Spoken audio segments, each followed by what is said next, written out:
Құнанбайұлының 24-ші қара сөзі. Жер жүзінде 2000 миллионнан көп артық адам бар. 2 миллион қазақ бар.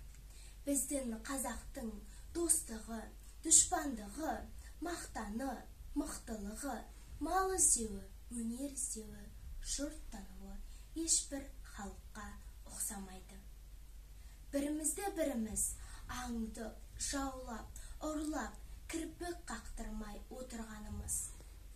3 миллионнан халқы артық дүниеде бір қалада бар. Дүниенің бас аяғын 3 айналып көрген кісі толып жатыр. Өстіп, жер жүзіндегі жұрттың қоры болып, бірімізді біріміз аңдып өтеміз бе? Жоқ, қазақ ортасында да ұрлық, өтірік, өсек, қастық қалып, өнерді малды түзден, бөтен жақтан түзу жолымен іздеп, өрістерлік күн болар мекен? Әй, не болсын? 100 қараға 200 кісі сұғын қадап жүр ғой.